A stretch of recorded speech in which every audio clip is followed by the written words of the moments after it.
So thank you all for coming, or for those of you who came to the budget presentation. I do think this is the most important thing the town board does each year. A budget is nothing more than a policy expression in numbers, and although a lot of it is actually set for us, and we'll talk about that a little bit, I just want to tell you I think this is probably the most important thing we do, and by hearing some of the comments today, I think some folks in the town agree with that. We're going to go through just quick a few of the basics of the budget, because everyone has a different understanding of the budget. The town of Glenville actually has a variety of budgets. When we talk about the budget, general fund, outside fund, it's a $17 million spending plan that is comprised of a variety of different funds, including the sewer, the water, and the special districts. The main funds we talk about are the A fund, or the O1, which has everything in there that is town-wide: parks, the clerk, the supervisor, the board, the comptroller. That's put out over the 29,000 residents, including the village. We have to break out in our B fund, or O2 line, anything that the village provides themselves that we don't provide for them. Our police, our planning department, building department, codes, things like that. And then the highway fund, which is the O4, the D fund. So of that $17 million, the A fund, that's $4 million fund. The B fund is almost $5 million. You're going to see highway, it says here 3.8. Later you're going to see it's 4.1. I think we rounded up in one of them and rounded down in another. That's 3.8, right? For the D fund. Oh, for the D fund, okay.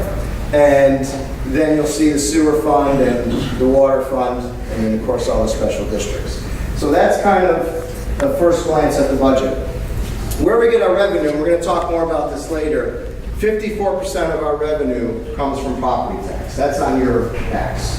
That's on your levy, property tax. Sales tax makes up another 22% of our revenue, and then you see it gets down into these small little things: mortgage tax, state aid, franchise fees, that's the cable franchise fee, court fines, and others. So that's kind of, we're going to talk a lot more about this later, this piece of the pie. That gives you a sense. Where it goes by department, here's where I say highway, $4.1 million budget. I think that's from 2017 budget, as you can see down there. Police, $4 million budget. The entire rest of the town is about 20%.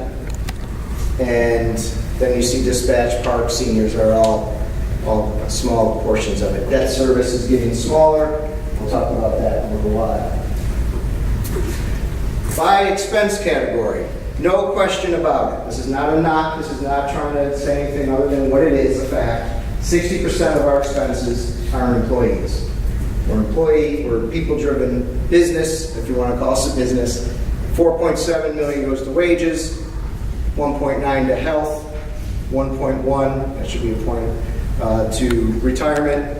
Debt service takes up a small piece. The rest of the operations of the town, everything else is 3.8 million, and then other employee expenses, other benefits, 655,000. So when we talk about staffing, and we're going to talk about that in a few minutes, what just happened? Hang on a minute. In the meantime, when that's rebooting, we all know the dollar bill that we show where your tax dollar goes. And essentially, right now, the school taxes are out in the mail. They're coming, to do this month. Of every dollar you pay, of every tax dollar you pay, 66.5 cents of that dollar goes to the school. 22.9, or almost 23 cents, goes to the county. The town, and I think Ross talked about this earlier, alluded to it, only gets about 10 cents for every tax dollar you pay annually. So the town is being run on the leanest budget possible. We take the least amount of that sales, of that property tax. We don't even have enough money to get a good projector. Why is that not coming up? That should be coming up. There it is. So that begs the question, why? Why? Why? Why do we get such a small part of it? Because our budget is so small compared to the county. Our budget is a $17 million budget. County has a $320,000 budget. Million budget. So that is why our budget is so small. Let me just try to see if I can put it down again. 35, 40.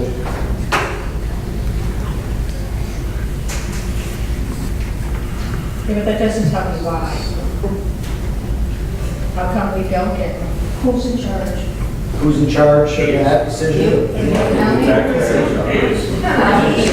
the taxpayer, you're in charge. Yeah, right. Oh, who decides that we only get 20, what did you say? 22 for 10 cents? 10 cents. 10 cents. Why? And what is the county paying? 23 cents. Well, okay, so we're going to get into that.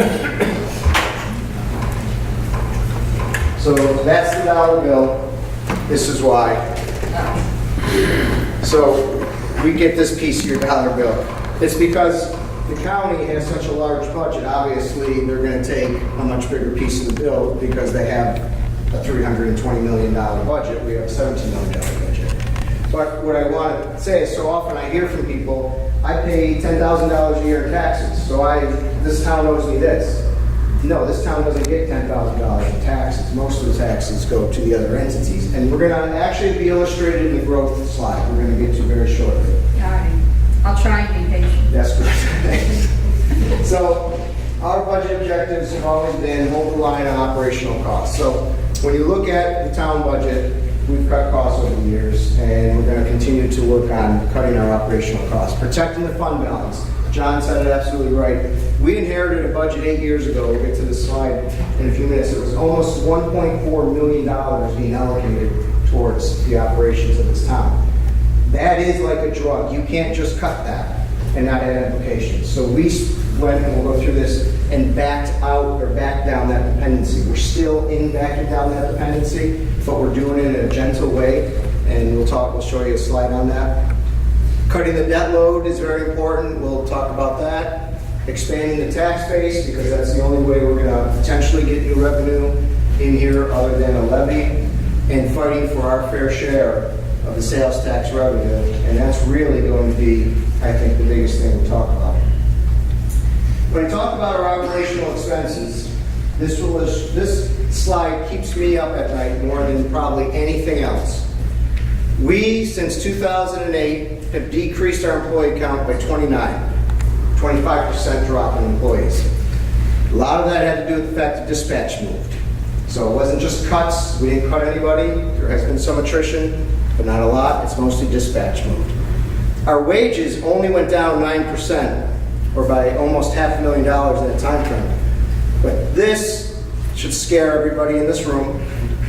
Our benefits increased by 53% in the face of losing 25% of our employees. Think about it. That is out of control. This is completely out of control.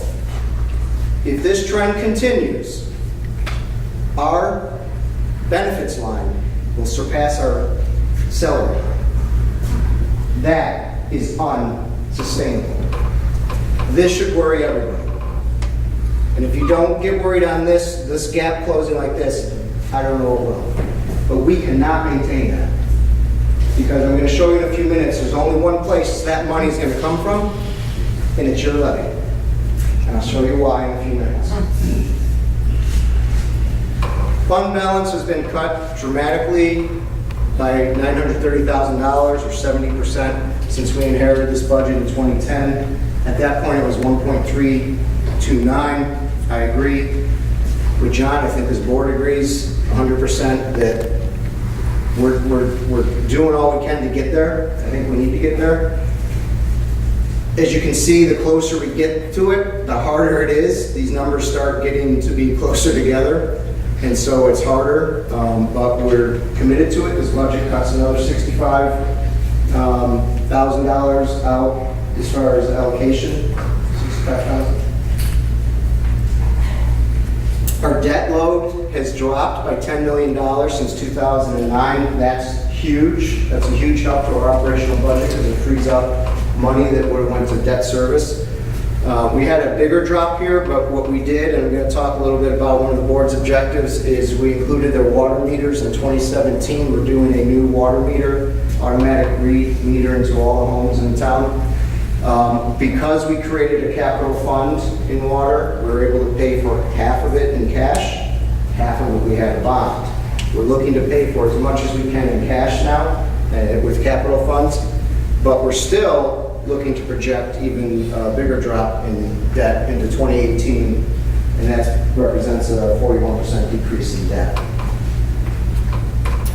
We have expanded our tax base. Ross talked about the growth in the town. 2010, under 2 billion. 2017, over 2 billion. Doesn't look like it when you talk about a billion here or there, but it's a 3% growth or a $59 million increase in taxable value. That's very good. That's very good. That's one of the things we need to do is to expand our tax base if we're going to try to increase revenue. But it's not as what you may think, unfortunately, because when you look at who benefits from the expanded tax base, it's the school. That property increased $59 million. Increase means that the town has received $215,000 in additional funds over those, what did I say, it was 10 years? No, 7 years? 7 years. The school districts received 1.3 million almost. The county took 468,000. And that's because the tax levy rate is so low compared to the other entities. We get so little. So we're growing significantly, but our property tax levy isn't growing with it at the level that other entities are enjoying. And so this is a problem because we do have growth. Ross is right. We have growth. We have, with that growth, growing pains, but we're not getting the revenue that we really need to cover the additional costs to meet those needs. So you remember, Again, I'm sorry, but it just begs the question, why? Why, if we are growing, does the school get more money?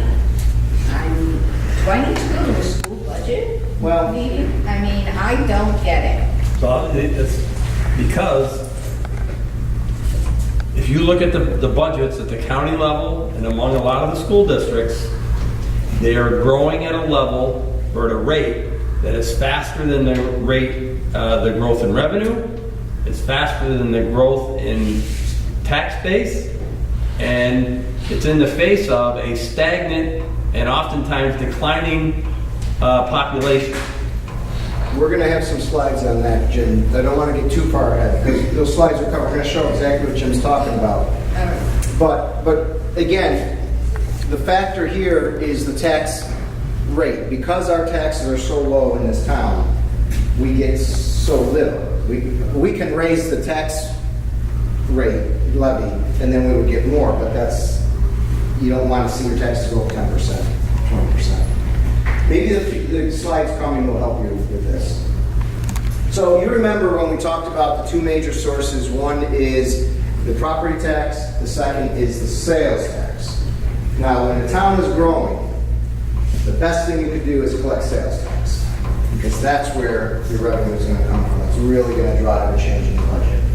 But unfortunately, we live in Schenectady County, and this example illustrates, for every $1 million in new sales tax, Target generates about $1 million in new sales tax. The casino will generate about $1 million in new sales tax. Schenectady County takes $745,000, almost 75% of the new sales tax is generated. Schenectady City takes 130 or 13%. Metroplex, which is part of the county, really gets another 87,500, which is about 8.8%. Glenville, the towns, not just Glenville, the towns get $9,200 off that $1 million in revenue. 0.9%. I'm sorry, that's just Glenville, but every town is in the same boat. So it's not just Glenville getting the short end of the stick with Schenectady County. Every Schenectady town is feeling this same. And that level of sales tax revenue has been fixed for how long? 16 years. And we have a slide on that. And by the time that this current sales tax agreement expires, it will be at a fixed rate or a fixed level for 20 years. If the county doesn't agree to reopen it, and the county can agree to reopen the agreement. In fact, 12 counties have reopened agreements across the state in the last 10 years. More than half of them giving a greater share to the local governments, because this is a killer of local governments. This is a killer. So Chris, as residents, how do we help the town with that? How do we lobby the county? Yeah, well, you Yes. all have county legislators that should be engaged in this conversation, and we've tried to get them engaged in this conversation. The only way to reopen the agreement is to talk to your legislators. They have to open that agreement. They have to open that agreement. And we're gonna go over some slides about some comparisons that will help people talk about the argument as to why. We're not just saying that it's grossly unfair or do something about it. It's grossly unfair, but even compared to our sister communities, we're being strangled. Well, they're growing and they're prospering. And the other thing that you're instantly going to hear is if you threaten that revenue stream, and this is in the face of Metroplex increases, casino funding increases. Jim, we're gonna get to all that. I know, but let me finish. So you're going to hear that, well, they'll have to cut services, they'll have to cut their expenses. And I guess my answer is, so what? We're all doing that. All right, so, thanks. So, when you look at other counties, Saratoga County shares their sales tax 50-50 with their towns. You just saw what we got. Saratoga County, 50-50. So you look at a town like Clifton Park, which only has 3,000 more residents than we have. They're getting $12 million. $12 million into their budget to run their budget. We're getting 2.7 with only 3,000 fewer people in our town. This illustrates the tale of two towns, and they're our neighbor. And if we had $12 million coming in, I can tell you we wouldn't have a town tax either, and we'll get into that in just a minute. So you look around the region, how do counties share? Albany County, 40% with their local government. Saratoga County, we just said 50%. Rensselaer, 36%, 38%. Herkimer, 39%. Schenectady, total, 25%. Lowest county that we found in looking at any of the counties around here, the least amount of sharing with their local governments. Chris, Yes. don't the counties have to justify that though? Like how does Schenectady justify sharing only 25% and Saratoga 50%? Where's the... Nobody's asked them that question yet. They haven't had to answer that question yet. That's what we need to get our legislators to answer. How can you justify such a disparity between the counties? It's time for the towns, the Right. leadership of the towns, to gang up on Schenectady County and say, what up, gentlemen? Right. But I don't think the administrators alone can do it. I think the people need to speak, as many as possible. Exactly. I agree. And one of the problems is the other two major towns, the other two major towns, Rotterdam and Niskuna, do not have this concern. And I'll leave it to you to understand why they may or may not have that concern. But everything, all politics is local. And so you just have to kind of figure out where that comes from. Do any of the county legislators ever attend these town meetings? We have not seen a county legislator in this building in my time here. Maybe for some ceremony. Yeah, not even, I don't think. Maybe one or two, but never to a meeting, no. See, and if you look across the landscape of the region, because I have, Wilton has no town tax. Town of Malta has no town tax. Town of Queensbury and Warren County, very similar numbers. They have no town tax. This system of governance and the way it's funded, it's all predicated on there being balance among these revenue streams. And when you introduce an unnatural component of a 20-year agreement that's at a fixed level of revenue from sales tax, you've destroyed that balance in that system. And that's what it's predicated on. It's not predicated on a fixed level of sales tax. It can't operate that way. When we talked about that with the increase in costs going up, employee costs going up, there's nowhere else to go. This slide is going to really... The question on this, Phil, is there any comparison statewide as to where the Schenectady County falls? Just to get an idea, I know this is regionally, Yeah. from a state perspective, do we have any idea where that falls? Yeah, we've looked at stuff from the Office of the State Comptroller, and this is pretty consistent. I mean, I don't think we found a county that has been more stingent with the share. I don't recall that. I won't say with certainty at this particular juncture, but looking at the charts, Probably in the bottom 10. we're definitely Not a rate. Oh, Not yeah. even a rate. Yeah. That would be No question. It's a This chart actually is going to illustrate something that concerns me deeply. And this is the difference between the Saratoga towns here. So this is the sales tax they get into their budget, and this is what the levy they need to use. These are Saratoga towns. Look at this. It's the inverse in the Schenectady towns. The burden is on you, the property owner in Schenectady County, because Schenectady keeps the sales tax. That's the problem. When you go to Milton or Wilton or Charlton or Clifton Park, they love to say, oh, we have no sales tax or very little sales tax, property tax, because look at what they're getting. In Wilton, 63%, 64% of their budget is covered by sales tax revenue. In Glenville, it's more like 17. That's a huge problem.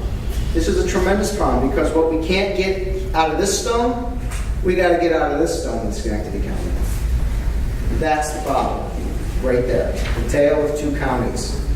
And we're not alone, ma'am, just to get to your point. Niskayuna and Rotterdam should be saying the same thing in their town, and they are not.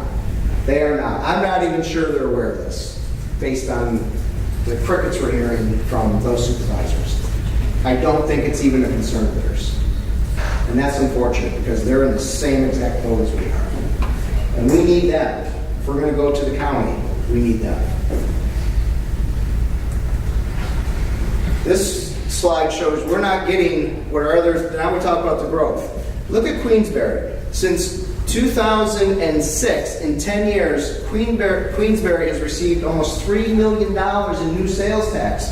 The town of Glenville's only got $103,000 over 10 years in new sales tax.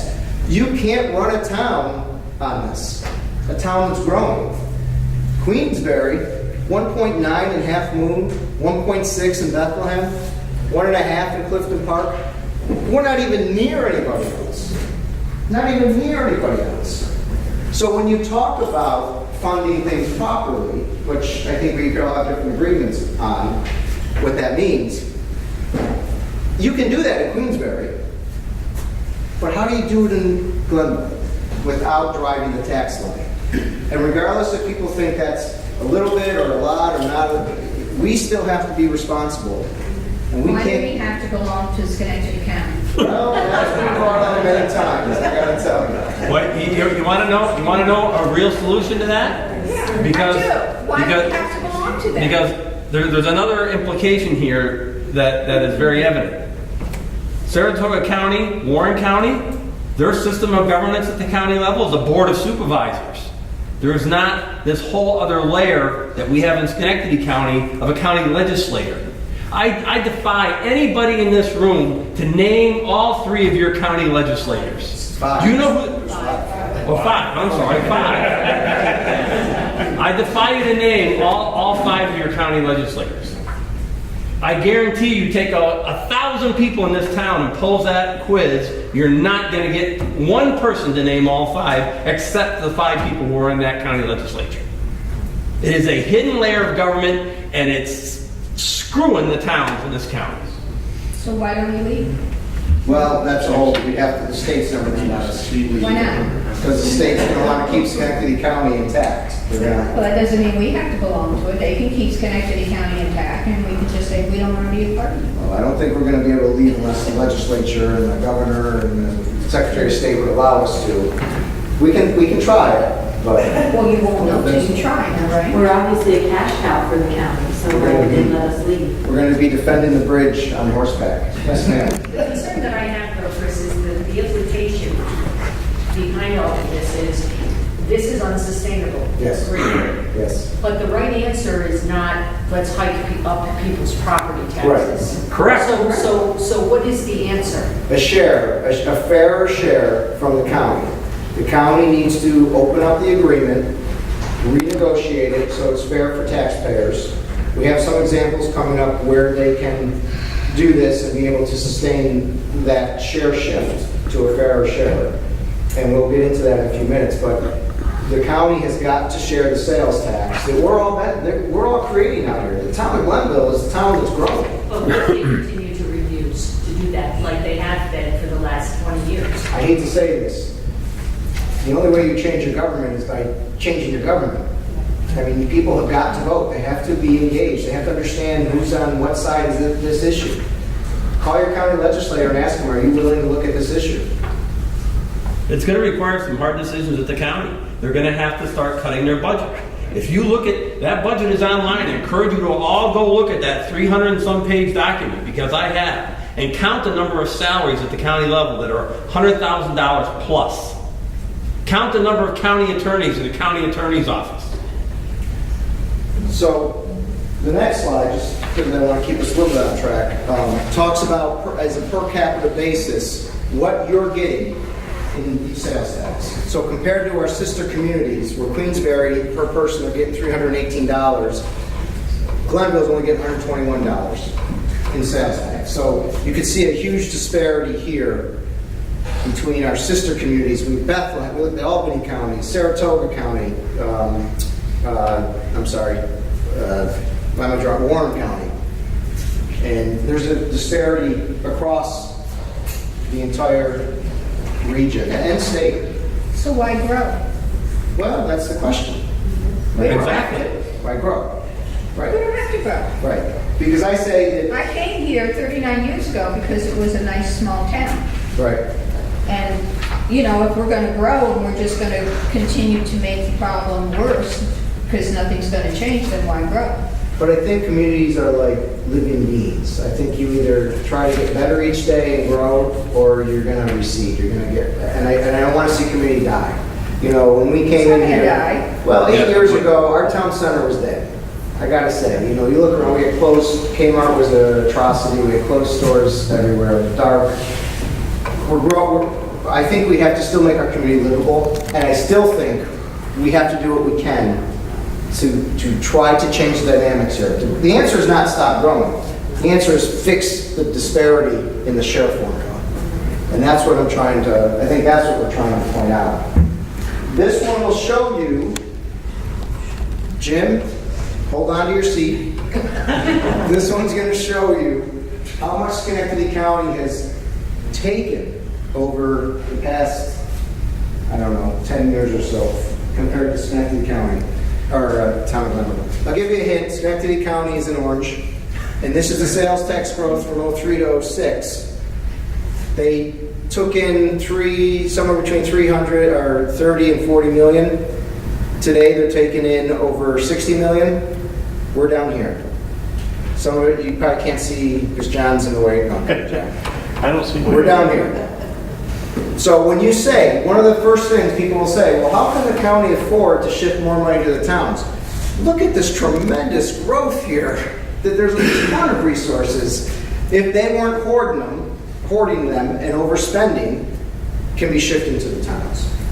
And I think, unfortunately, this next slide is going to show in words, we are the only community in growth between 06 and 16 that's in negative. Schenectady County grew 11% over that time. Saratoga, and this is in sales tax per capita. Look at the Queensbury. Look at Rembius. East Greenbush, 41%. Can't we become part of Saratoga County? We could try. But if we even shared at an equal rate, that if we shared that 11% growth this county has been getting, we could be receiving an additional $300,000 per year into our budget. Now you're talking about funding departments. Now you're talking about doing things that you need to do to meet a growing town. Well, it's exactly almost the amount we're taking out of our fund balance. Right. At this point, yes. Well, who decides if we're in Schenectady County or Saratoga County? Who makes that decision? State of New York. We're under the state, so we have to live within the charter. The state legislature authorized us in 1820. Our first meeting was held in 1821, because we get that question a lot. They authorized us, we live under them, and they decide. So what if we split New York? Well, that's a bigger. Chris, where are the towns of like Princetown and Waynesburg and Rotterdam and Niskuna? Where are they on that Richter scale? They would be very similar to Glenville. Very similar to Because Glenville. the agreement that's in effect right now, Affects there were only two entities at the table negotiating that agreement. The city of Schenectady and the county of Schenectady. The towns are not allowed to be at that table to negotiate that agreement. Why? So sales tax is authorized, the county is authorized by the state of New York, again, to collect sales tax. Prior to the county being authorized, the cities were authorized to do this. In that agreement, and I know, Mike, I'm skipping over a lot of particulars, but in that agreement, some cities could retain their right to collect sales tax. I think Saratoga Springs retains that right. Or they could have thrown in their lot with the county and said, we will give up our right to collect and we'll join you and share your portion. So that made them a party to the agreement. Sales tax, just to be clear and to be fair, is a county levy. They don't have to share it. It just so happens that every county knows that the best thing they can do is share with local governments because it takes the burden off the property taxpayers. So the city and the county sit down as the parties to the agreement and they make a deal. We all get to go over in the corner and live with whatever they say. Theoretically, your legislator is supposed to be fighting for you at that table. That's where we have the disconnect. That's where we have the failure. Your legislator did not fight for the town. The towns. We didn't put the other two towns in most of these slides because we want to show the disparity. But that one slide I showed puts us pretty much, showed us all in the same boat. Glenville kind of represents the Schenectady towns. They're all having a similar, Niskuna does a little better because of the formula. Rotterdam is a little worse maybe, but we're all in the same boat in Schenectady County.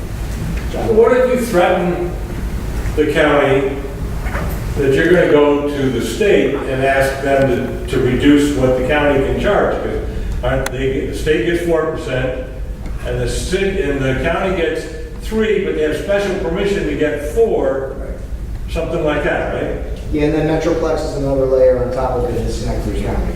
But if we start making noise in Albany, that might make them a little nervous in Schenectady. I'd be surprised if the state would They probably would listen to that. this. Right. Yeah, But, yes. How is it that Metroplex is a separate entity that gets a portion? It was authorized under a different law altogether, away from the sales tax law, and so to fund it, they came up with that funding stream of giving them a sales tax authorization as well. And is that a corporation? What is Metroplex? Well, it's an idea, It's an authority. isn't it? public authority. Mark? Have other counties that were in similar situations where our county gone through this process and equal to playing field? Yeah, so And how do they go about that? I mean, maybe we can. I mentioned it earlier, 12 counties have reopened the agreement to make them fair across the state. I don't have that list in front of me, Yeah. but it has happened over the past 10 years. I think, and maybe not in every case, but I think Jim hit on one of the major components. If we had a board of supervisors, this would not happen. It's the form of government at the county level that is allowing this to happen. It's their own little layer, fiefdom. They can reopen that agreement. It's easy. It's not a big process. We don't have to go to the state. The legislature can reopen that agreement When? whenever they want. They can sit down with the city and renegotiate a fair You agreement. can count on me calling tomorrow. Well, thank you. We need a lot of that. This next slide shows the disparity between the CPI and our sales tax share. So as you can see, we're not keeping up with just average expenses. We're not keeping up with the average increase, except for that fateful year, and really that was the 08, crash. We felt it a lot on that. See, and this is another important point. We are being on a fixed level. Now that means we're not just on a fixed rate, we're on a fixed amount of sales tax revenue for 20 years. So if you apply inflation to that, the buying power of the dollar back in when the agreement was signed has decreased by, I think, 26 cents. I figured it out once. I think you're right. So even though we're getting the same money every year, we're really not. There's not even an escalator in there to account for inflation. Right. So the dollar that we've been paid in sales tax revenue by the time we get to the year 2020 is going to have about 70% of the buying power it had when the agreement was first signed. So we're in fact having a cut. So to bring this home to you, this next slide is going to show you real dollars. So when you look at this, there it is. So Queensbury, in real dollars, gets about $8.9 million in sales tax. Wilton, 5.8. We said Clifton Park, 12 million. We said us 2.6, 2.7. Boston, love the town. They're great neighbors. I love the supervisor. He's a wonderful man. They get $2.8 million in sales tax in the town of Boston on a population of 9,000 people. We don't get what they get. They get more money in sales tax than we do. We have 29,000 people. Well, they belong to Saratoga County. Well, right, but that highlights a tremendous strain on Glenville, the Schenectady County resident. When people say to me, "Why are taxes so high in Schenectady County?" This is why. This is exactly why. It's because the county hoards the sales tax. And the implications of a high real property tax is very, very damaging to your real property value. It depresses and actually decreases your property value, because when you have high real property taxes, people, like I've heard people say to me, "Boy, the houses in Schenectady are cheap to buy." Yeah. Wait till you get done paying the mortgage and the taxes. And in many cases, the tax amount is the same, if not more, than their mortgage payment. And that's an artificial dampener on development. And Jim will back this up. I can't tell you how many developers have talked to me and said, "You know what, the taxes are just too high there. We can't do it there." People hear that in the village all the time. We can't do it here. When we say, "Well, you're doing a project in Clifton Park, why wouldn't you do it here?" Well, the economics are a lot different there. Their property taxes are so much lower. It makes a difference when a retailer is going to decide where to go and open a business. And so as much as we've been doing well, it still dampens development compared to our sister communities. Chris, do you have an overlay slide that shows the sales tax revenue generated to the county versus what we get, so you can see the disparity of, say, what Glenville brings in versus what Boston brings in versus what we're actually receiving? So Schenectady County will not report where the sales tax comes from by town. Conveniently. Chris, can we get legally somehow the chief financial officer from Target, Walmart, and Lowe's tell us what they pay in sales tax for the 3 locations in Glenville? Well, we can get that The through. question B, is there some way we can enact our own local tax and say, you 3 guys, you exceed 100,000 square feet of retail, you exceed so many acres of land in the town of Glenville, therefore, we're at to your sales tax number, another 10%. The state does not allow us to enact a sales tax. We can't even enact the event tax down at the hotel. So any tax, any authority for us to assess the tax would have to be given to us by the state legislature. So we have the authority on property tax, but we cannot do a sales tax, cannot do a bed tax, cannot do any other tax at all. That's why this is so important. It is our only other revenue. And Dick, we put ourselves at a competitive disadvantage. Those stores over the course of time would begin to fail. I'm telling you, this is all gonna come down to a discussion at the county level of containing the cost of county government. This is what it's gonna come down to. This is where this discussion is gonna go. That'll be a 5 minutes, right? So, just to get on to the, because we have a few more slides to get Can I to. get a copy of this? Oh, yeah, absolutely, it'll be online. It'll be online. The And I- whole thing? Yes, I have the PDF ready to go. And there's going to be another one, we'll give you some other dates for the other one. This one kind of just illustrates the percent of sales tax revenue to expenses. So as you can see, again, it's very easy to see the orange is property tax and, the orange is sales tax and the blue is property tax. Glenville relies on the property tax, just like every Schenectady town, where Saratoga towns, for example, in Warren County, get most of their revenue from the sales tax. So that's a huge disparity. This next slide will just show you that Schenectady County received $82.5 million in 2016. We got 1.79 million of that. That's a huge disparity there. If Schenectady were to be like Albany, we would receive $2.8 million more every year, and the homeowner would save $286 per year in their town taxes. And if we were like Saratoga County, we would get $480 more in town tax every year, each resident. We should belong to.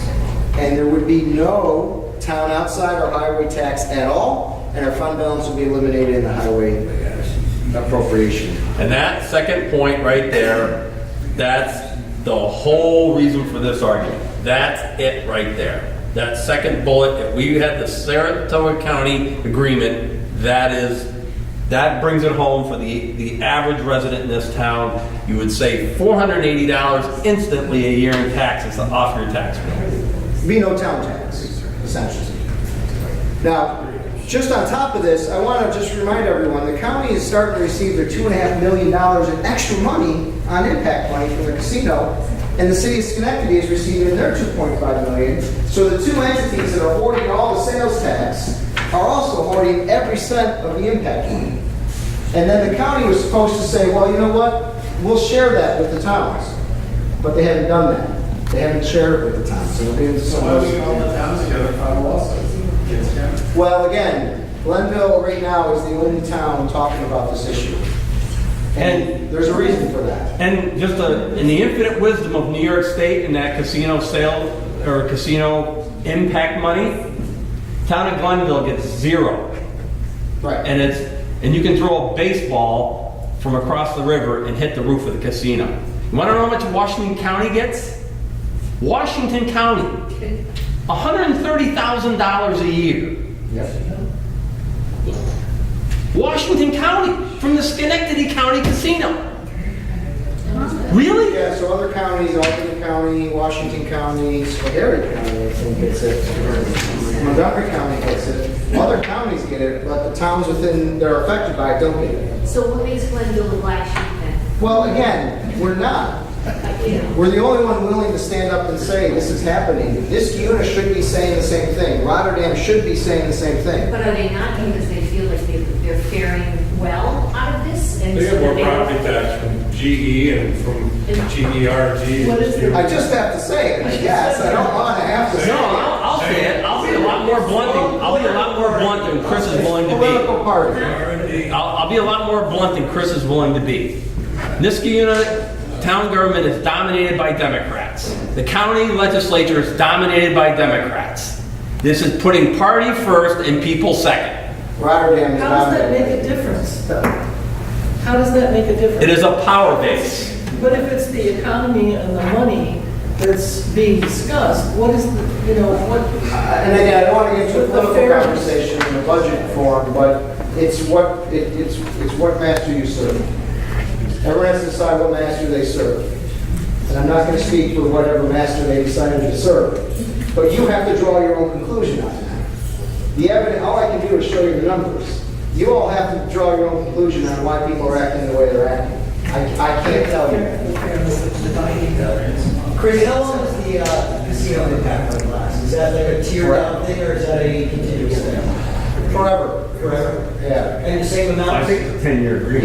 Yeah. So it's not IT are now on these things, they're going to do, they're going to Well, get $5 million. It's a function of their revenue or whatever, so whatever that revenue is, yeah.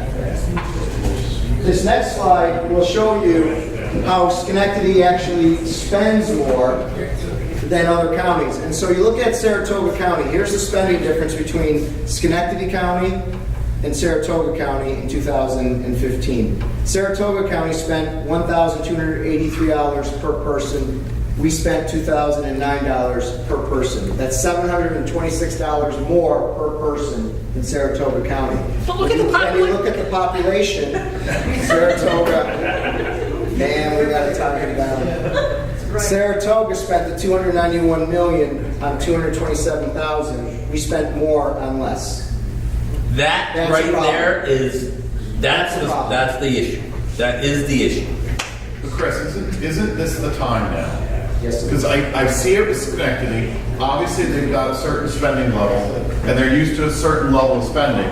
But now all of a sudden, they're getting the casino money. So Yes. before they get used to spending that money too, let's fix the allocation while it hurts less. Because as soon as they get used to spending all the money the casino's giving them, it's going to be even harder for them to change and make the formula work. This is the time. This is why we have to reopen it. What would be a very interesting calculation to make, and you can sit there all in the audience and do it. Yes, it's time. Take 154,000 people and multiply it times the 1283 that's Saratoga County's spending, and that's what we should be spending in Schenectady County to give county government services. Saratoga County's figuring out a way to do it somehow.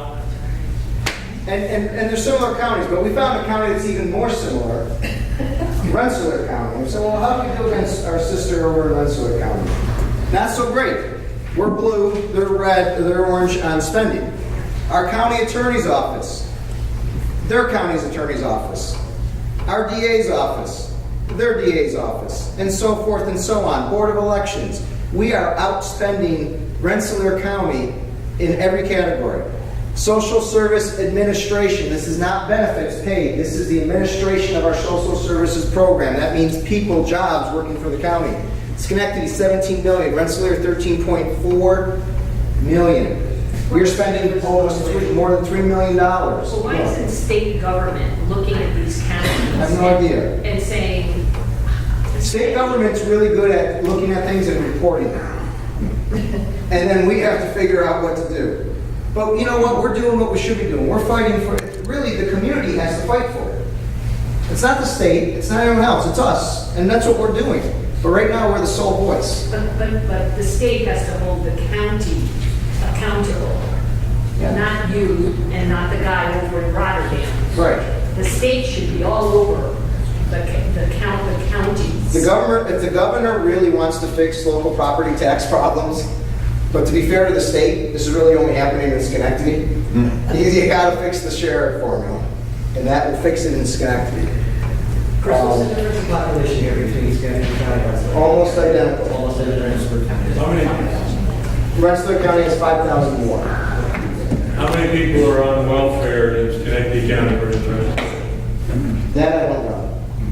But every other similarity about the counties, or their city sizes, Troy and Schenectady are fairly similar. There's a lot of, they're very similar. We didn't look at that factor, but everything else, population-wise. All I can tell you on that, the last time I looked, it's been a couple of years, Schenectady County spends 48 cents out of every dollar that Schenectady County spends is on the provision of social services. So when people say, well, how is the county going to be able to, Dave just talked about now's the time with the new revenue coming in, $2.5 million, actually $5 million between the two entities. Here's another place that you can look. I am sure you could find efficiencies in there. I'm absolutely positive you can find efficiencies in there. You know what? It's the county government's job to do it. I could lead them there, but they're going to have to figure out how to make that happen. So you would think with all the money they're receiving that at least their levy on you as property taxpayers would be okay. But look at the growth in their levy. This is the town down here. This is the county. Even in the face of hoarding all that sales tax, remember all those big orange bars they're hoarding? They're still hoarding even more in levies. County levy against you. So their spending is really they have a huge appetite when you look at, they're taking it from all places. And so just to show you some of the increases, when you talk about your tax bill, the tax burden here, Schenectady County, total increases, it's hard to read, 2,197, 155. 155. This is the town of Glenville, we're down here. So they're hitting you much harder on the levy than the town of Glenville. Their 5-year increase, 16.1 in the levy, ours is 8.4, half, roughly half of what the county has done. Even though they're hoarding all the sales tax, and we're getting essentially none of it. When you look at the village and you look at the other entities, their 5-year levy increase, $101, ours 28, the county 105. The county and the village have almost an identical levy increase over the last 5 years. Well, we're down here. We're doing so much more with so much less. And that's one of the points I wanted to point out today. When you look at this, Glenville has the lowest tax burden between Scotia, the town, and the county. If you're a Scotia resident, you're paying $1,400 to the village, $923 to the county, and $128 to the town if your house is valued at $116,000. So that's just an example. So for years, wasn't the town's county, if I get this right, county legislator Jim Tedisco? No, he was an assemblyman, and he was and he's a senator now. I know he's a senator now, He but was a senator. as a legislature, he could not represent in this area. He represented this area in the state, in the assembly, state assembly, not at the county level. So he couldn't have done anything about this. Not as a one member of the assembly. No, this is really, as we've been saying, this is really a county has to change their agreement formula. It's all on the county. So who's my county legislator? Well, that's the test that we're going to give. We want to know how many people can name the county legislators. I can't. You can't. Who can? Who can name 5 county legislators? I got a $5. Brenda doesn't count. I didn't hear you say $5 in your motion. Let the record show not one resident can name your county legislator. Not the town employees. I'm just going to speak now. I've been like sitting here quietly, but I can actually name 4 out of 5. And the reason why I can definitely name 3 of them is because 3 of them are up for re-election in November. And I know that very personally because I'm one of the 3 people that are running against them. And we've been working really closely with Chris to get a good handle on this issue, which just sickens me and mortifies me every time I think about it. And that's one of the reasons that we decided that was so critical for us to really run. Now, again, we've been working very closely with the town of Glenville. Unfortunately, we're not as welcome, we don't have a close working relationship with Niskayuna because our district actually includes Glenville and Niskayuna. So District 3, so your county legislatures also represent Niskayuna. Now, unfortunately, we don't have that close working relationship with that town. However, if their town government isn't interested, I'm pretty certain their residents are going to be interested in this. So we're going to try our very best to get this information out to many of the Niskayuna residents. Because let's face it, they're like us, and they're going to be, just outraged with this. I'm Loretta Raymond. And you're running for what? County legislature, representing Glenville and Niskayuna. Who are you running against? Kathy Gatta, Grant Socha, there's 3 of us running. Kathy Gatta, Grant Socha, and Lori Froman are all up for re-election. Socha? Socha?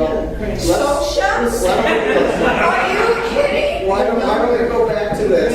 Why don't we go back to this, and we'll get to that other piece of it afterwards. I couldn't sit any longer. Let's keep it as a budget form, and let's just, I'm going to even skip a slide just to try to keep us moving. So we'll talk about that in a little while. So before I get to the highlights of this budget, everyone says, if we're going to go out and ask for them to reopen the sales tax formula, everyone says, well, how are they going to do it? I think we've heard already tonight from a few. Dave mentioned now is the time. There's $5 million of new money coming into both the city and the county. We should not forget that we are asking for them to look at the share of new sales tax, so it's growth money coming into them. It's not the same amount of money they're getting every year, it's growing exponentially. And so I think just carving out a fair share out of that should be easy enough. You have to also, I think, look at a few other things, like asking them to pay for their own county functions. Things like central dispatch is a county function now, but it is not in the county budget. The county makes the towns pay for county dispatch, and that's not right. We even pay for the increases now. They're sending us increases every year, when impact money should be used for those increases, and it's not being used for that. Board of Elections is not paid, it's a county function, but it's not paid for by the county. They bill the towns to run Board of Elections. That's not right. And I think that's unusual for most counties. They want to buy a new communication system. Chief, I think, what was it, $2 million or something? To allow the police departments and the fire departments countywide to talk to each other. That's a great idea. I believe in it wholeheartedly. But they want to charge the towns to pay for the system. It's a countywide system. That should be paid for out of impact money. So there are plenty of places we can go in their budget and find this money. They can get their spending in line. I just showed you, they spend $8 million more than Rensselaer County on the same functions. $8 million more than a sister community right next door to us. So there are these areas when we talk about this where they can find this money to renegotiate a fair share. I bring up the sales tax I bring it up not because I thought it was going to be such a hot button, but because it is such an important piece to our budget. I talked about this. We have two major problems. Our expenses are out of control and we can't slow them down. And our sales tax share is not fair, so it all comes down to the levy.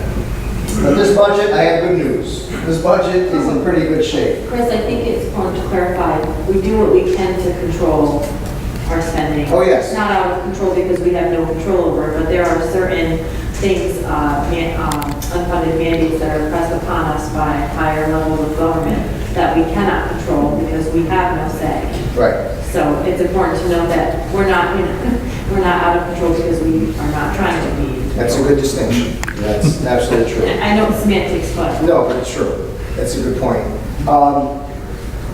So this budget will cut another $1.2 million in debt, which we're very excited about, because that's going to again help us in our operational. It's going to cut a dependency on the fund balance by another $65,000, not quite where we all want to be, but we're getting there. Reduce our operational costs, secure new revenue, that's what we're working on, what we want to do. If this budget holds, we're about 1.84, which is just, our cap is 2.4, so we're below the cap, actually. And it would be about a $6 impact per year to our average homeowner if this budget stays, the budget I submit stays to the board, which will come out by October 1st. And then we can talk about the schedule after that. Challenges ahead. We have a few. We have an expired contract with the PBA. Anytime you have an expired contract, it is not good because it introduces uncertainty into the budget. Uncertainty is not good for a budget because it automatically makes everybody conservative and constrict and worried about what's coming and start trying to plan for it. So uncertainty in the budget is not good. This contract will be expired a year at the end of this year. That's not good. If we get that done, then that will help us with the budget. Why isn't it done? Two sides have to agree. You have to sit down, you have to talk, and you have to agree. Well, did you? We're working on it. That's not an answer. Well, it's the truth. That's the answer we have. We're working on it. But you've been working on it for a year. So it must be incredibly difficult. Now you sound like Congress. Retirement payouts continue to stress the budget. We paid out over $500,000 in the past 4 years. That's just cash out the door. That's tough to absorb. But we did. Is that buying sick days and stuff? Yeah. Whatever someone had in the time bank that they took out the when they retired. Tax cap constraints, we're constrained by the tax cap. As you saw, it's 2.4. I'm at about 1.84, but we're trying to stay within the tax cap. We've always stayed within the tax cap. It's getting more and more difficult, especially when you don't get sales tax share. Health insurance. This is what I really meant when I said costs are out of control. We cannot control this line. It's going up 9%. I think we just heard almost 10% the other day by one of our carriers. This has been on, and that was that slide I showed you where salaries are going like this and benefits are going like that. That is what I mean by we cannot control that. We have to take whatever increase comes our way based on the contract we have with the carrier, based on what our employees have for benefits. So when does that contract expire? Well, it's up, but When is the contract with the health insurance company? we get our annual increases every year. With the same company? Yeah, Well, why can't you just go to another company? because we have contractual obligations in our labor agreements. Here we go again. Yes. And when a labor agreement expires, I have a lot to learn. just so everybody, this is why we do this. Just when a labor agreement expires, the provisions stay in they do not expire with the contract.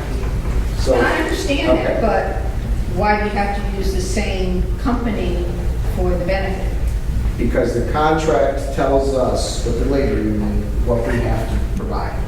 And I'm until not that saying that, I'm changes, saying the actual company that provides the benefit. because that is written in, the company is written in the contract. So why does the union want to use the same company? Because they provide good service. I don't know, it's not on that side of the table. I don't know. There's only so many health insurance companies too. You got Blue Cross, CPHP, Blue Cross. There's only so many to choose from. Growth in the tax base requires additional services. This is what we talked about all night. We are having impacts on public safety. We are having impacts on our infrastructure. We are having impacts on our highway and our DPW services. But we are not receiving the same level of resources from that growth to pay for it. And that's a huge challenge. And the revenue share. It is unfair. Sales tax, and if you can't see that because it's too low, casino impact line. This has got to get fixed. That has got to get fixed. I will say that, as you can see from the slides, I think this board has done an incredible job over the past 8 years of containing the costs. We have contained the costs where we can. We've made some difficult decisions to contain costs, unfortunately. Some we might not have wanted to make under a different situation, but we had to make them. One of the things we did when we first came here 8 years ago was working with our comptroller, stop looking at the budget as a one-year snapshot. Everybody does a budget and says, okay, well, that's it. We'll come back next year and do this again and see what happens. We ask for modeling. We ask for 5 years out, 5 years back, so that we can see what's coming and try to react to it before it comes. That's why we're in the position we're in. Strong financial position, no question about it. But that's why these challenges are so important. We're trying to trend out and say, benefits is going to break, not just our town, every town. The benefit line is going to break us. The lack of revenue share is going to kill us. These are the challenges that we're trying to face. So as employee costs continue to rise in the face of stagnant revenue growth, you will continue to see ever-increasing levy increases. You just can't get to a zero under these circumstances. Unless municipalities use their fund balance, do one-shots or other gimmicks to artificially keep the levy adjustment down, which other communities have done, the levy's just going to continue to rise. So that's all the information I have for you tonight. My portion would have been done in a half hour, but Jim's took another half hour. Dick? Just Google connecting county legislature, there are 15 of them. Yes. 10 are Democrats, 2 are Republicans, and 3 are C, I guess is communists.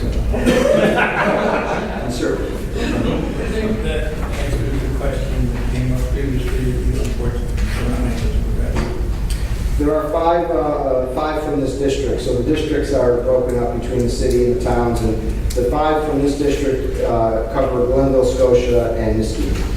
Is that District 3? District 3.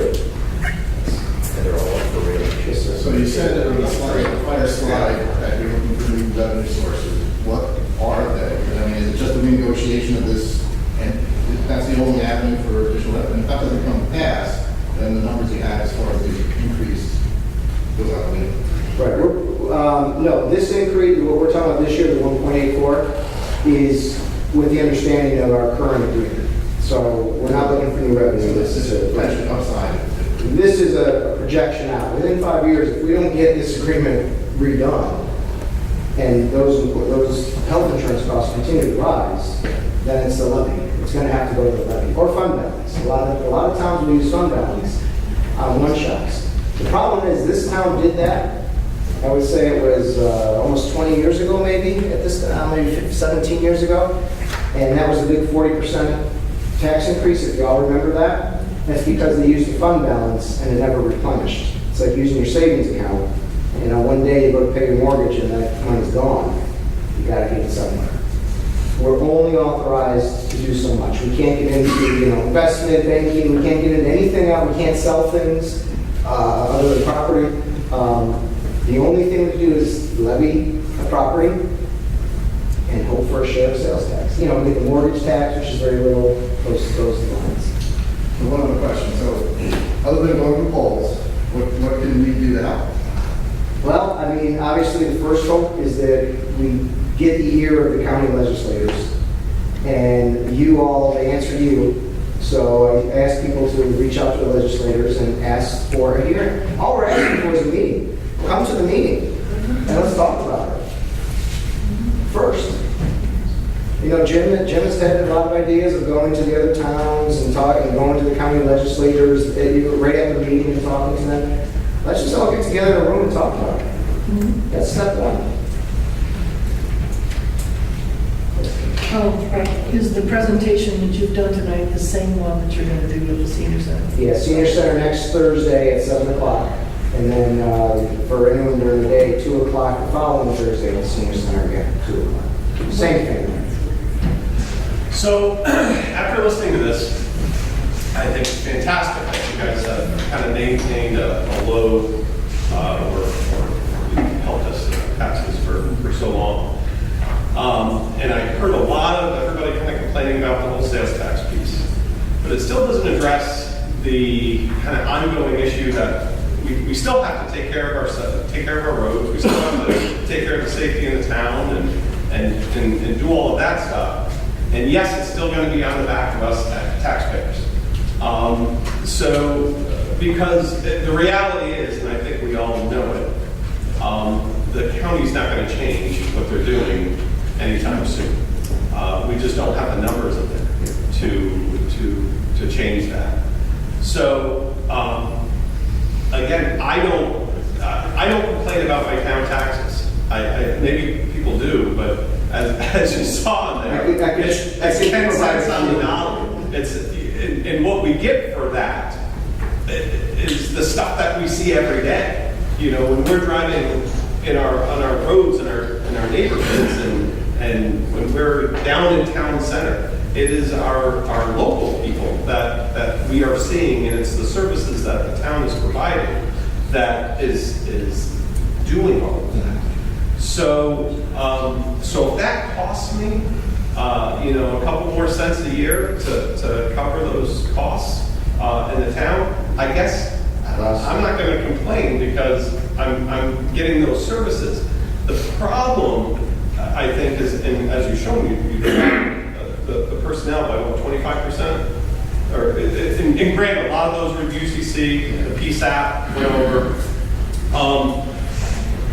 But we have seen that growth. And I think she brings up a good point. Well, why grow? You know, why grow if it's really in the end costing us? Because in order to grow, we need to add the services that are going to support that growth. If we don't add those services that support that growth, that's, I think, when we begin to fall apart. So I think I implore you to just take a real good hard look at what services are really needed here, and not to the point of stressing those services to the breaking point, because we don't want a highway department that has all angry employees because, you know, they don't feel like that, whatever it is, whatever value they get out of their job, that they aren't getting that satisfaction. I mean, we're Glenville. We're a town of what? Town of good neighbors? I don't know what's on our sign, but you know, we know everybody. So we and the people that work in our town, we know them.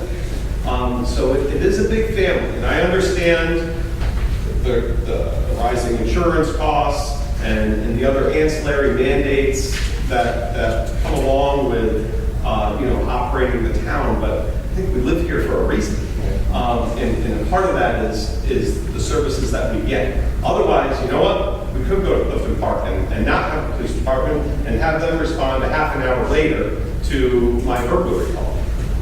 Or I can live in Glenville and have them there in 2 minutes. I don't disagree with a lot of your premise and what you're saying. And obviously, as a town, our first, we have a few prime objectives, right? First is to be fiscally responsible. Second is to have a delivery service that we can all afford, and everyone wants to pay for. And I appreciate what you're saying. I don't disagree with what you're saying. Just please understand that for everything you're saying, there's other people saying the complete opposite. And our job is to figure it all out and do the best we can for everybody. But one thing I do want to take, one argument you do make that I just want to take a little exception with is the lobster in the pot argument. You can't sit there and say, I'm okay with going here, and then I'm okay with going here, then I'm okay with going here. Because this here, this very thing, that's exactly that argument. If you look at the history of health insurance in particular, it was only given to the employer back in the 30s during the Depression when the employers couldn't give raises. So instead of giving raises, they came up with this scheme of giving them something. During World War II, when they had a labor shortage because everyone was going off to war, the government was afraid that businesses were going to jack wages to try to get different laborers because there wasn't enough laborers. So they put a wage freeze, and they all came up with this idea to give health insurance because health insurance was pennies. Pennies. And everybody said, what's a few pennies? What's a few pennies? Now, granted, 60 years go by, and here we are. Here we are. I'm not going to be responsible for being at some point when I'm not here anymore, and it's someone else's problem. That's not my mentality. I'm going to deliver the most efficient government I can, all the services I can, in an affordable manner. And we're going to do that. And we may have disagreements on the service levels as to what, you know, one of the things, I'm a big leaf guy. I love the leaf program. I will never cut the leaf program. I made a career on the leaf program. I used to call it Mr. Leaf when I saved it. But people say, cut the leaf program. We don't have to have leaf pickup anymore. That'll save us a lot of money. I say, no, I don't think we should do that. I think we need to deliver these services. So I agree with you, but everybody has a different idea about where they're comfortable. That's all I ask you to think about when you make that argument. Because I have to hear from other people the exact opposite. And I understand their argument too. But I do not buy into the, hey, what's the big deal? It's another couple extra cents.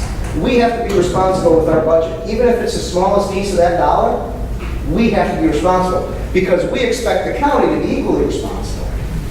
So I guess I'm not disagreeing with that we need to be responsible for that.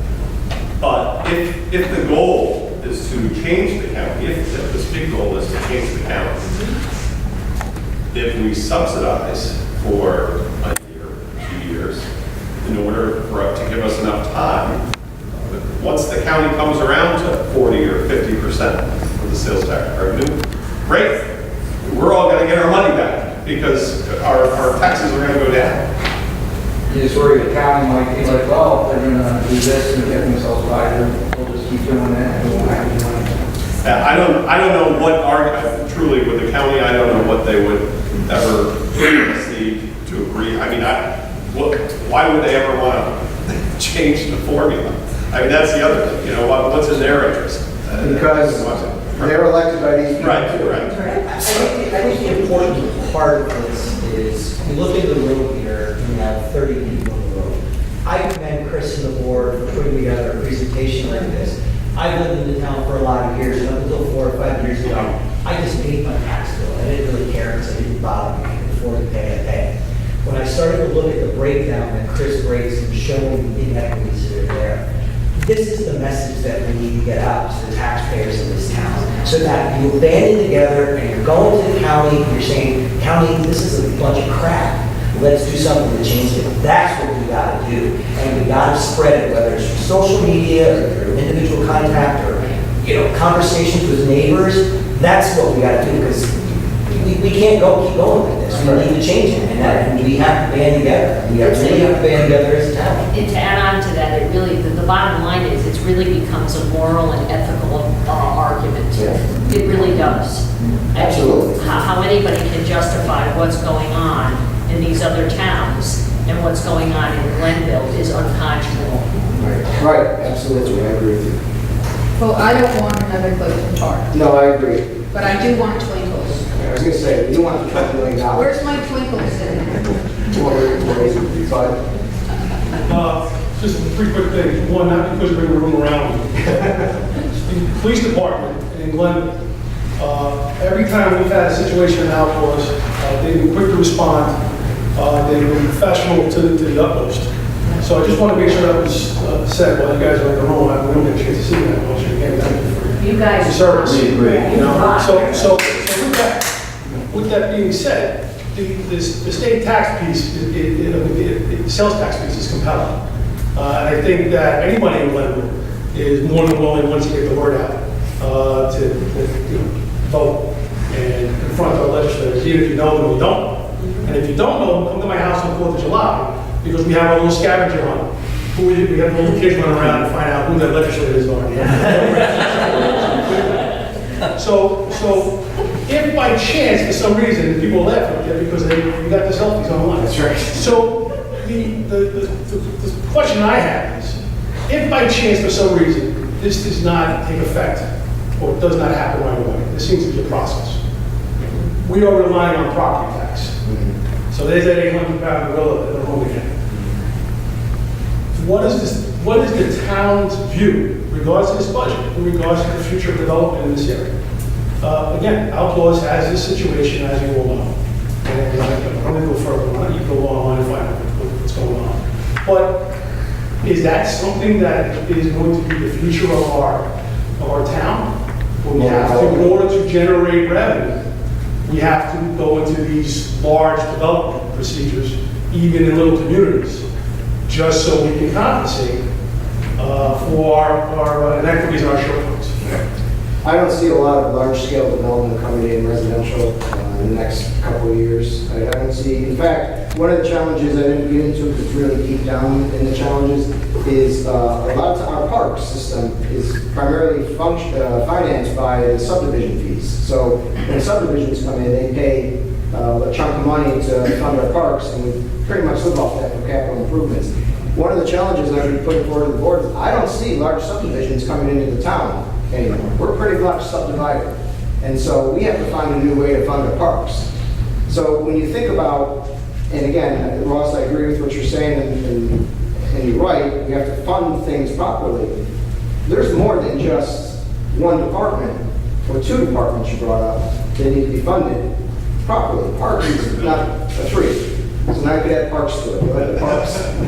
But there's a variety of others as well, and there's challenges. So, what I'm supremely confident in is telling this board has been extremely, extremely effective over the past 8 years of getting this budget to where it is right now. And while I'm on it for a minute, I got to thank Jason for all his hard work on these slides, and Jim provided a ton of the data crunching for these slides as well. It's a great board. I'm confident we're going to meet these challenges, but we're only going to be here so long, and you trend things out 10 years from now. Where are we going to be if we don't have that sales tax? If we don't have that growth in the property tax base that we have now. But does that, and again, I didn't follow up on it, but if by chance the sales tax does happen to be changed, if that bill was changed, does that affect large-scale popular projects similar to what's going on in Outlaws? Does that change anything? Does that... Potentially. I mean, if we're a more attractive town, by the way of having a lower property tax, and potentially more people. So the need for a large project like that is not a necessity. Right. So for every dollar of property tax that comes in, how much of that goes for the services that we need to provide for the population that then needs more fire, police protection, sewer, all that? Where's that, how's that balance work out in the budget? Well, let me just say first, the fire department has their own levy, and we're gonna talk about that in a few minutes with Mr. Lawson. Just kidding. Smile, Ross, smile. Oh, I So your question is, for every dollar, where does it go? So when you talk about why grow, we need to grow because we need to have property tax because we're not going to get the sales tax. But as you grow in development, you have to grow your services. So what is that cost balance for, if you get X number of dollars in your property tax, if you need to provide more services, are you really increasing your spending? Well, so let's go to that slide that showed,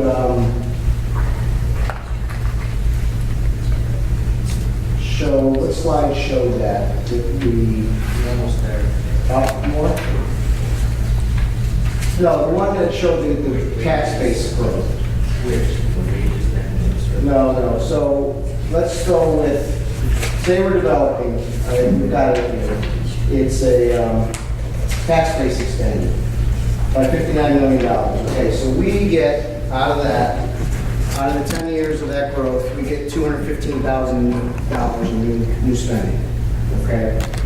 So throw at me a scenario, what do you want to do? So we got 250, we're growing, we could take Ross's scenario, he wants more employees. How many, where? What do they need? Say 10. 10? This is not the fire department, boss. All right. Let's take 3. Want to do 3? Let's say 1. 3 what? You want 3 police officers, 3 highway, what do you want? 3 police officers. 3 police officers. All right, I'm gonna have to rely on Jason to help me with the cost. So 3 police officers, first-year officers, all benefits, all. First-year officers? First year, roughly 80 to 85,000. All Who are 3. you? For one. Oh, he's the comptroller of the town, so he counts all the money, makes sure everything's budgeted correctly. He knows all the numbers in his head. He's the guy we go to with all the math. So, I think he's the money man. I'd go with the average once you get to. okay, so the average, Yes, but if you just give, instead of getting new employees. wait a minute. We want to just finish up on this example. So before we go to different So this choices. is important. Yeah, Instead of getting new employees, where then you have all these benefits that we can't afford, why not just do overtime? They still get the benefit. If you get overtime, you're getting paid time and a half. And then your pension when you retire is based on your final. plus, Even overtime, you get those out. well, you have only so many hours people can work. So let's get on the example. Average for the 3 employees. I'd say the average police officer, this is going to be from first year officer all the way to chief, take the average. Salary and benefits is $150,000 per year per officer. $450,000. How much? $450,000 to the budget. Oh, to the budget now. For 3. Follow me. 150. Follow me. Just follow me. 150 spare. Okay. So that's that's $450,000 to the budget. We've only gotten $215,000 in our growth factor. So to answer your question, because you asked how much do you get, where does it go? If you wanted to add people, you're going to have to figure out above and beyond your growth, your new revenue, where that revenue comes from. And we all know now, after going through this, it's the levy. It's the levy. $450,000 levy impact is what? I think I mentioned. 5.5%, 6%. 5.5%, 6%. People around me about 2. People around me about 2. So just to frame it and keep it in your minds. I think that answered your question. Is that the question?